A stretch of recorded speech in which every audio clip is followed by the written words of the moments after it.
Hello student, स्वागत आप सबका मेरे इस चैनल में। आज की इस वीडियो में मैं आपको बताने वाला हूँ प्रॉब्लम ऑफ डबल काउंटिंग के बारे में। मतलब problem of double counting in estimating national income को कैलकुलेट करते वक्त, एस्टिमेट करते वक्त डबल काउंटिंग जो प्रॉब्लम होती है वो क्या होती है, कौन कौन सी प्रॉब्लम होती है और आखिर ये प्रॉब्लम क्यों आती है और इस प्रॉब्लम को हम किस तरीके से दूर कर सकते हैं। क्योंकि नेशनल इनकम को कैलकुलेट करते वक्त हमें बहुत सारी प्रिकॉशंस लेनी होती हैं और प्रिकॉशंस इसलिए लेनी होती है क्योंकि प्रॉब्लम सामने आती हैं।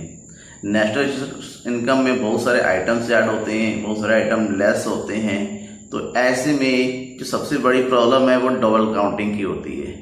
डबल काउंटिंग का मतलब होता है कि एक ही वस्तु की गुड्स एंड सर्विसेज, किसी भी एक ही सेम गुड्स या सेम सर्विसेज की कीमत को दो बार एस्टिमेट कर लेना, कि दो बार ऐड कर लेना। तो इसको और भी ज़्यादा ब्रीफली समझते हैं, उसके लिए पूरी वीडियो को देखिएगा, लास्ट तक आपको समझ में आ जाएगा। चलिए अब हम डबल काउंटिंग की मीनिंग विद एग्जाम्पल समझते हैं। सबसे पहले क्वेश्चन ये आता है इस तरह से एग्जाम में कि what do you mean by double counting in estimating national income. National income को एस्टिमेट करते वक्त डबल काउंटिंग का क्या मीनिंग आता है। तो कुछ यूँ सिंपल शॉर्ट में समझिए, the counting of the value of commodity more than once in called double counting. मतलब किसी नेशनल इनकम कैलकुलेट करते वक्त किसी भी कमोडिटी किसी भी वस्तु की अगर एक से ज़्यादा बार काउंटिंग हो जाती है, उसको एक्स की वैल्यू को एक से ज़्यादा बार किसी भी तरीके से ऐड कर लेते हैं, तो उसी को जो है डबल काउंटिंग कहा जाता है। अब डबल काउंटिंग किस तरीके से होता है, सबसे पहले एक शॉर्ट से एग्जांपल के साथ समझिए। अब मान लीजिए सबसे पहले हम बात करते हैं वेट की। गेहूं कौन उगाता है? फार्मर वेट को उगाया और उस वेट को जो है 1000 रुपीज पर कुंटल जो है मिल वालों को बेच दिया। किसको बेच दिया? फार्मर ने उसको बेच दिया मिल को।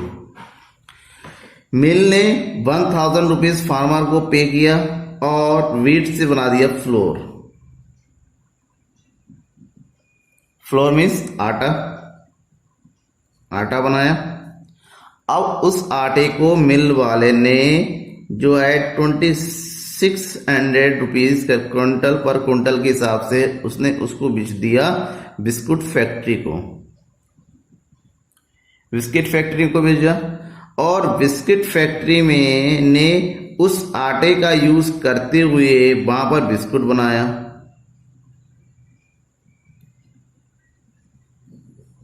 बनाया। और फिर बिस्कुट को जो है उसने बेच दिया किसको? शॉपकीपर को बेचा और बिस्कुट को 2600 क्विंटल के हिसाब से बिस्कुट फैक्ट्री बनाया था। अब शॉपकीपर जो है उसी अगर क्विंटल की बात करें, उसको लगभग 5000 रुपये पर क्विंटल के हिसाब से वो बेच देता है बिस्कुट को। अब शॉपकीपर बेचता है किसको? शॉपकीपर बेचता है कस्टमर को। कस्टमर यानी कि इसको कहते हैं कंज्यूमर। और कंज्यूमर उसी को जो है 5500 पर क्विंटल के हिसाब से खरीदता है। तो यहां पर क्या होता है, जब ये फार्मर समझता है कि मैंने इसको बेच दिया, फार्मर के लिए यही जो है इसका फाइनल प्राइस है, कितना? 1000 रुपीज।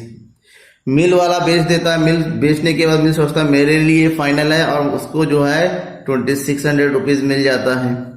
फैक्ट्री वाला उसको बेचता है, फैक्ट्री वाला बेचने के बाद उसको 5000 रुपीज मिल जाता है और शॉपकीपर को बेचने पर उसको यहाँ पर 5500 रुपीज मिलता है। यानी कि हर किसी के लिए ये फाइनल आइटम है और फाइनल आइटम बेचता है। क्योंकि हमको पता है कि जब हम जीडीपी की कैलकुलेशन करते हैं तो जीडीपी में केवल और केवल किसके लेते हैं? फाइनल गुड्स एंड सर्विसेज की वैल्यू लिखते हैं।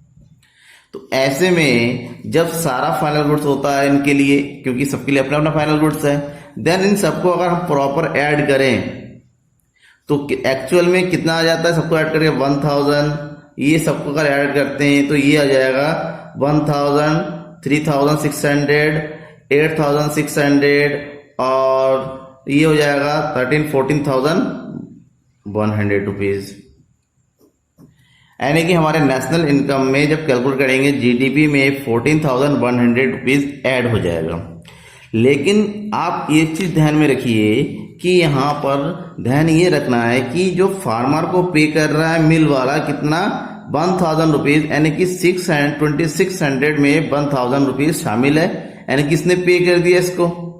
उसी तरह फैक्ट्री वाले ने 2600 पे किया मिल वाले को, उसी तरह शॉपकीपर ने जो है 5000 रुपीज पे किया फैक्ट्री वाले को, और कंज्यूमर ने पे किया। लास्ट में कंज्यूमर उसका लेता है और उसको यूज करता है और पे करता है 5500। यानी कि हम यूं कह सकते हैं कि लास्ट में उसको एट लास्ट कंज्यूम कितना हो रहा है, 5500 रुपीज कंज्यूम करते हुए, और एक्चुअल में यही इसका फाइनल गुड्स होता है।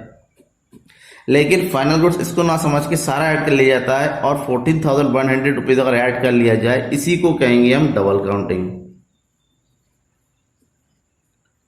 क्योंकि चीज वही है, क्योंकि गेहूं से ही आटा बना, आटे से बिस्कुट बना, और बिस्कुट को ही लास्ट में बेचा गया है एक ही वस्तु, एक ही कमोडिटी की वैल्यू को अलग अलग टाइम बेचा गया। जबकि होना ये चाहिए था कि केवल और केवल फाइनल गुड्स 5,500 रुपीज ही ऐड होने चाहिए थे जीडीपी में। अब इसीलिए जीडीपी को या नेशनल इनकम को कैलकुलेट करते वक्त यहाँ पर दो तरीके से इसको कैलकुलेट किया जाता है, कर सकते हैं। सबसे पहले है फाइनल आउटपुट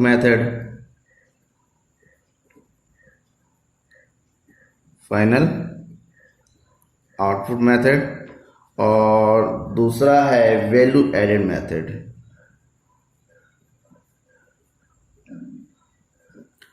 अब फाइनल आउटपुट मेथड में क्या करते हैं, फाइनल आउटपुट मेथड में केवल वस्तु को लास्ट टाइम में देखा था, उस वस्तु का लास्ट कंज्यूम कहां पर हो रहा है, तो इसका लास्ट कंज्यूम जो है यहाँ पर हो रहा है। इसके बाद कंज्यूमर उसको यूज लेगा और खरीदेगा, वो किसी तरीके से जो है इसका यूज करके किसी तरह इसको बेचे, दूसरे दोबारा नहीं बेचेगा।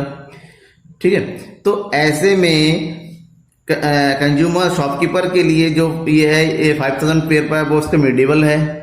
फैक्ट्री वाला जो पे कर रहा है 2600 वो उसका मिडिवल है, यानी कि मध्यवर्ती वस्तु है। तो यहाँ पर फाइनल आउटपुट कितना हो गया, 5500 रुपीज।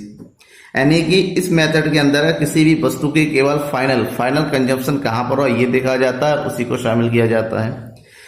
जबकि वैल्यू एडेड में क्या होता है, वैल्यू एडेड मेथड में ये देखा जाता है कि किसने हर स्टेप में कितना कितना इनकम उन लोगों ने रेज किया, कितना कितना उसने वैल्यू को ऐड किया।